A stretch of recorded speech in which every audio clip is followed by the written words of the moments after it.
Around Dodge City and in the territory on West, there's just one way to handle the killers and the spoilers, and that's with a U.S. Marshal and the smell of Gunsmoke.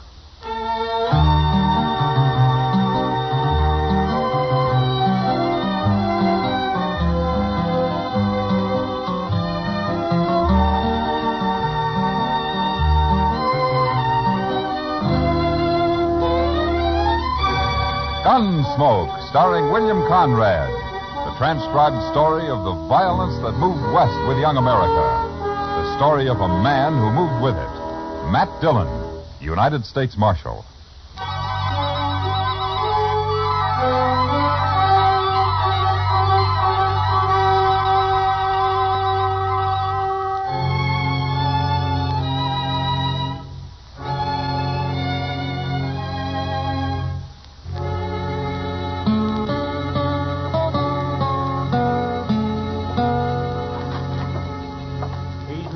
Mr. Dillon. He's just plain vanished. And there's no note anywhere, Chester? No, sir, nothing. I looked again, all over. Well, it's 2 days now. That isn't like Doc. I still think he's just gone off on an emergency out in the country somewhere. Well, maybe, but he's always left word before. Well, what'll we do, Mr. Dillon? I don't know. Might start asking people, Chester. Try the saloons and the store and maybe the depot, huh? All right, sir. I'll go right now. Well, I do declare. What? Riding right up Front Street as big as life. What? Why, that old devil.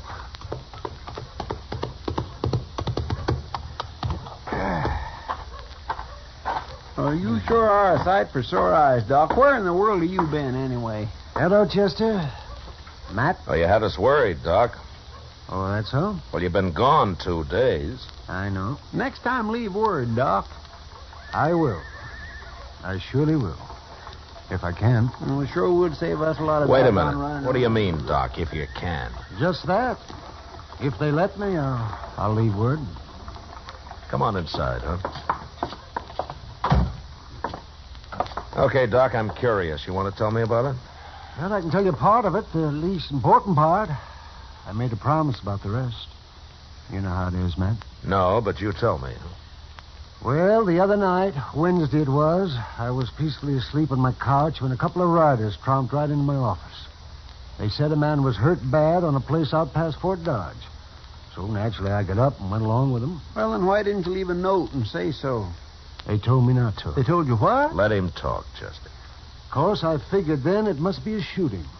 But my job's to take care of everybody, sinner and saved alike. And so when we finally got to this place the next day... What place? That's part of what I promised not to tell, Chester. Oh, my. But like I was saying, there was a young man there who'd got himself shot in the back. The bullet lodged right in his spine. I dug it out and did all I could for him. And then I just sat there for quite a spell. And then I put my things away and I walked out into the other room. Well, Doc, how is it? I did what I could. What do you mean? He's dead. The shock of extracting that bullet was too much for him. It's a bad place, the spine. You killed him, huh, Doc? No, I didn't kill him. He's dead, ain't he? That boy wouldn't have lived more than a couple of days anyway with that bullet where it was. Whoever put it there murdered him. Want me to shut him up? Not yet. Doc, tell me something. You know that boy in there? I do. Mm-hmm. The three of us here, you know any of us? Him? I've seen him around somewheres. Dodge, I guess. Well, that settles it. He ain't walking out of here. Shut up. You know his name, Doc? No, I don't. Might come to me, though. Let me think. You don't understand, Doc. He wants to kill you already, and now you're trying to remember his name. That's just going to make it worse. You can't kill a doctor for following his oath. No. I shot that boy when he tried to get away and shoot you just as easy. Don't be a fool. I'm a doctor. And since there's nothing more I can do here, I got to be available to other patients. Don't you know I'm the only doctor within 100 miles of Dodge? Right now, it's one too many. Now, wait a minute. I'm kind of thinking the Doc's right. You know, he ain't like an ordinary man. A doctor's... Well, it's almost like he ain't quite human somehow. He's human enough to tell what he knows to that hard-head Marshal they got in Dodge. The way I figured, it's us or the dog. I'm not interested in what you figure, mister. Right this minute, there may be some woman having a baby and needing me real bad. There may be several folks needing help. He's right. We can't kill him. Well, I can't. You do what I say and nothing else, you hear? And, Doc, listen to me. If I let you go, will you promise not to tell about anybody you recognized here? And if I don't? And, Doctor, or no doctor, I'll kill you myself. Yes, I suppose you would. All right, I'm here as a doctor. And nothing else. I promise. Word of honor, Doc. My word of honor. Okay, get out.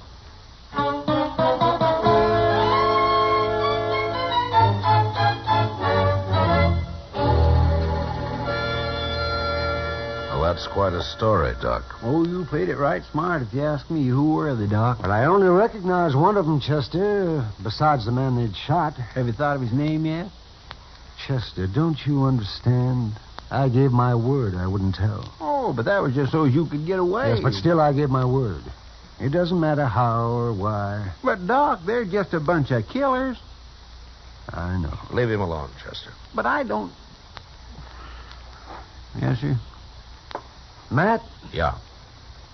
Wouldn't you do the same if you were in my boots? Well, it'd be a hard choice, Doc, but, yeah, I suppose I wouldn't. I think any man would. Leastwise, any man of honor. I guess I wasn't really thinking about it that way. Well, I'm going to get myself some sleep. Matt? That was a good boy they murdered. I hope they hang for it. God bless them. How are we ever going to find him, Mr. John? I don't know, Chester. We don't even know who they killed.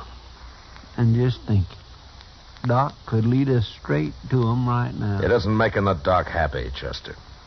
No, sir, it sure isn't.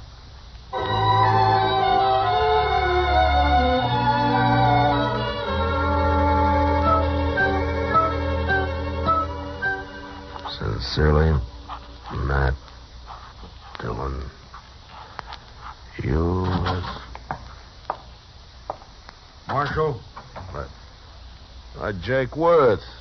Why, you haven't come to Dodge in 6 months that I know of. I'm here now, Marshal. Oh? But trouble, Jake? I'd call it that. Well? You know that cottonwood? Big one down at Brandy Bend? Yeah. There's a hole down by the roots at the north side of it, Marshal. I put a sack in that hole this morning. It's got $20,000 in it. 20? Well, that's a lot of money, Jake, even for you. It isn't if Hank gets back all right. Hank? Well, that's your youngest boy, isn't it? 18 last month. He didn't show up the other night, Marshal, and next morning I found a note tacked on the corral. Said to leave the money or they'd kill him. Well, come on, Jake. We'll try to get there before they pick up the money. No, Marshal, I won't take any chances. They'd shoot him sure if we did that. You should have told me before you left the money. You should have come here first. You didn't hear what I said, Marshal. I won't take the chance. All I want now is for you to watch for anybody who turns up rich around here. Jake, listen to me. You listen to me, Marshal. Nobody's going to do a thing till Hank's back safe on the ranch. Not one dang thing. Jake, if they killed Hank, you'd want him hung, wouldn't you? I'll hang him myself if it comes to that. All right, then let's go. Let's get down to Brandy Bend and wait for him. No, I already told you no. Jake. I think Hank's dead. You what? I think they've already shot him, and he's dead. What are you talking about? Where is he? I don't know. And how come you think he's dead? Well, I can't tell you. Marshal, I've had about enough of this. Look, we're wasting time here. Come on, Jake. I'll tell you what I can on the way to the river. You better, by heaven, or one of us ain't never going to get to the river.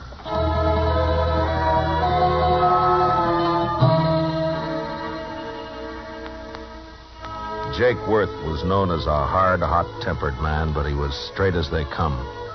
He'd made one fortune in Texas cattle and another in buffalo hides. And now all he wanted was his ranch and his 3 sons to work it with him. The Worths were good men. They didn't cause any trouble. And they worked hard.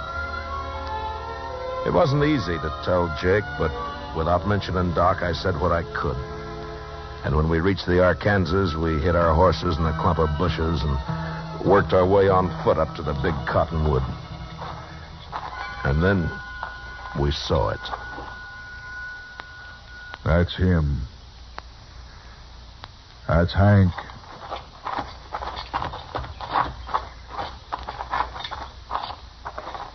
Yeah, I'm afraid so, Jake. Yeah. They killed him. They killed him all right. He was a good boy. Had his whole life to live yet. Why'd they do it? I gave them the money. Why'd they do it? I'm sorry, Jake. Marshal, I want the truth now, every bit of it. Well, that's all I know, Jake. Hank tried to break, and one of them shot him. But we'll get him. I'll take care of myself as soon as you tell me who they are. I don't know who they are. Don't lie to me, Marshal. You know a lot you're not telling me. I've told you all I can. That's Jake. my boy lying there, Marshal. He's been murdered, and if I didn't know you so well, I'd begin to think maybe you had something to do with it yourself. Easy now, Jake. Then why don't you tell me? Because the man who told me about it had to promise not to name anybody. That's why. What man? Who is he? I'll get it out of him if I have to cut it out. I know. That's why I can't tell you who he is. What kind of a lawman are you, anyway? I've told you all I can, Jake. No. No, you haven't. Marshal, I don't believe your story about nobody promising nothing. You know who done it. You're going to tell me. I'm giving you 24 hours to name those men. And me and my boys are coming to Dodge. There'll be blood spilt, Marshal. Jake, I give you my word, I don't know who did it. I don't believe you. I'll help you take your boy home now. Go on back to Dodge. I'll manage here. You're making a bad mistake, Jake. 24 hours, Marshal. I'll be there. We'll find you. Wherever you'll be. Jake, So long, Jake.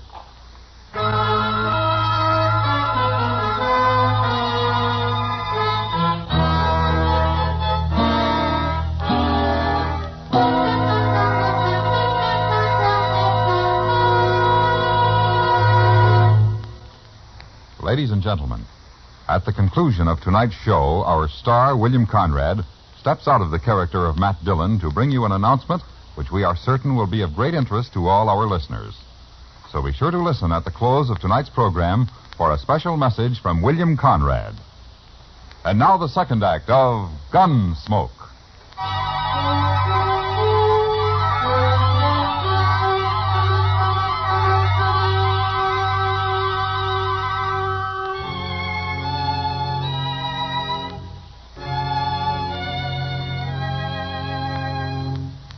There was no use arguing with him. The man's grief had destroyed his reason. And the worst of it was, I knew his sons would do whatever Jake told them to do. Unless I could stop it somehow, I'd have to shoot it out with 3 good and perfectly innocent men. And for no reason at all. I thought about it all the way back to Dodge. And by the time I got there, I had an idea. I went up to Doc's and I talked it over with him. All right, Matt. I'll do whatever I can. Well, it might not work, Doc. And you'll be exposing yourself to a lot of danger. Have you thought about that? I have. I've also been thinking about the men who killed Hank Worth. Well, we could wait till they start spending their money, or till one of them gets drunk and maybe talks too much somewhere. Yes, we could, but meantime, you and the Worths will have a gunfight. Oh, and that'd be a terrible thing to let happen. All right, then, Doc, let's go. I want to get to the ranch before dark.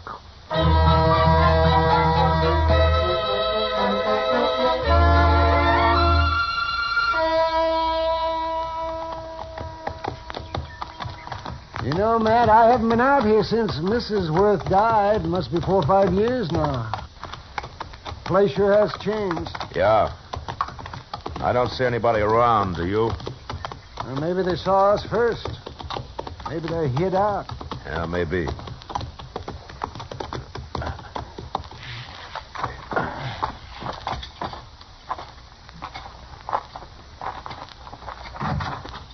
That's far enough, Marshal. Watch him, boys. If he makes a move, shoot. Yes, Jake. Jake, I came here to stop a shooting, not to start one. You can stop it, Marshal. Just tell me who killed my son. If I knew, I'd be on his trail, Jake. What's Doc doing here, anyway? Tell him, Doc. I took the bullet out of Hank just before he died. What? That's right, Jake. Now come down here where we can talk like friends, and I'll explain it. Stay where you are, boys.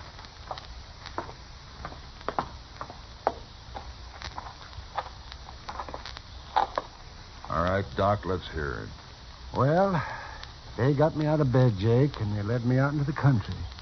Hank had been shot in the back, and I extracted the bullet. But it was no use. He'd have died anyway.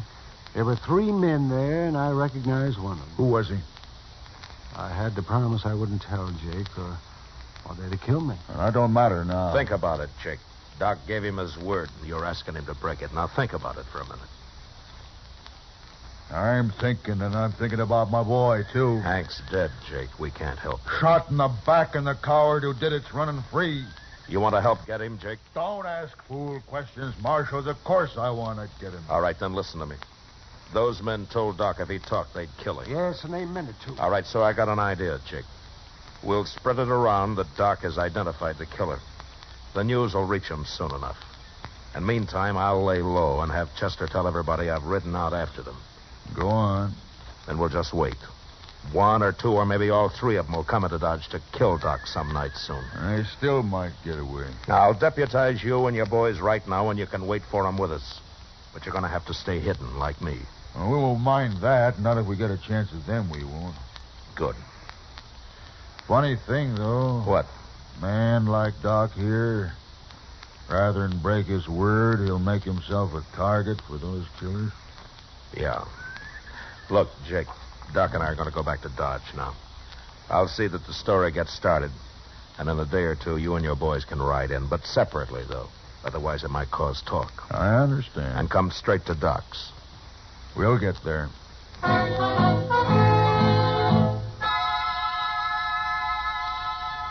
For the next few days, Doc never left his office. I figured that'd make him look scared and draw the killers right into his place. The rest of us sat around in his back room and waited. Chester kept us supplied with food and coffee. And on the 6th night, about midnight, we got our game. Mr. Dillon, I think it's them. What? They just rode up Front Street, 3 of them. They're tying up outside right now. They acted too deliberate like for ordinary riders, so I run up the back way to tell you. Good. Doc, come on in here, huh? What do you want me to do, Matt? Take cover in here and stay out of sight, huh? Whatever you say, Matt. Let's go downstairs and meet them, Marshal. No, we might just scatter them that way, Jake. Now, listen. One of them will probably stand guard on the street while the other 2 come up here to get Doc. Chester, you and the 2 boys go down the back way. Jake and I'll wait in Doc's office. Now, don't jump that man until we go into action up here. You understand? Yes, right, Doc. All right, then move and move fast. All right, come on, Jake. Now what? Well, we'll just wait here in the dark. Good. I'm going to bunch up Doc's blanket on the couch here so that they'll think he's in it. What? They're on the stairs now. All right, get back in the corner, Jake, or we'll be shooting each other. Yeah. Now, quiet. And don't start shooting till I do.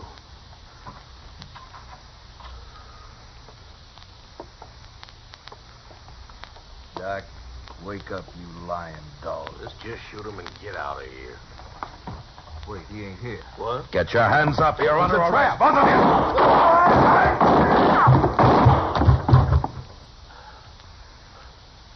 You all right, Jake? Yeah, I got one of them. I'm all right. Doc, Doc, come on out. They're dead. Light the lamp, will you, Doc? All right. You okay, Mr. Dillon? Yeah, come on in, Chester. Oh, we got him. He tried to get away when he heard the shooting up here, but he run smack into one of the Worth boys. He's dead. Bring the lamp over here, Doc. No, I don't know either one of these men. Now, Doc, you can tell us now. Is one of these the man you recognized? This one here. I remembered later I treated him for a broken nose some time back. I never did know his name. He came up the trail with a herd, I think. Yeah. Doc, will you take care of things? Sure, man. Well, Jake? Marshal, me and the boys will be getting back to the ranch now. Sure. Marshal, What, Jake? I doubted you. I'm sorry for that. Oh, forget it. No, it's best I remembered. A man shouldn't make mistakes like that. Well, there was no harm done. The way it worked out. I'll buy you a drink before we leave, Marshal. I think I'd like that, Jake. Come on, let's go.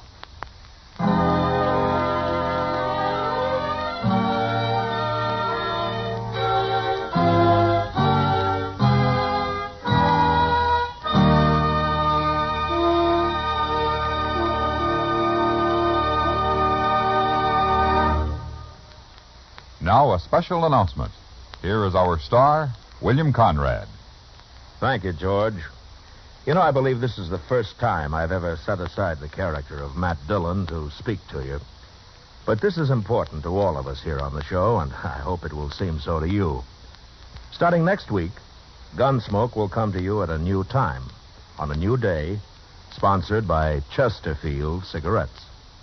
Chester, Doc, Kitty, and I, together with all of our strong-minded, brawling, hard-living citizens of Dodge, who will come to you next Monday, July the 5th. So from now on, that's when you'll hear Gunsmoke, on Mondays.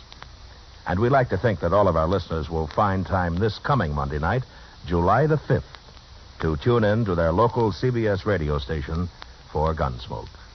Until then, good night.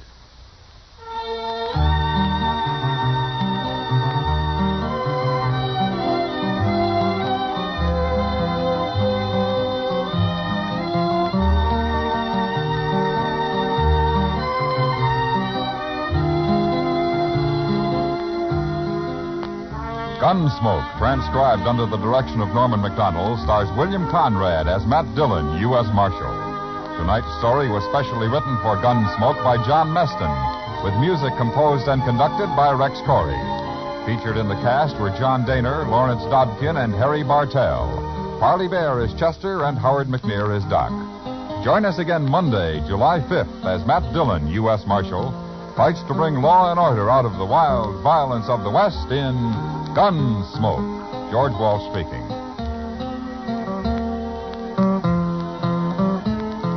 For the top tunes of rural America, hear Saturday Night Country Style every week on the CBS Radio Network.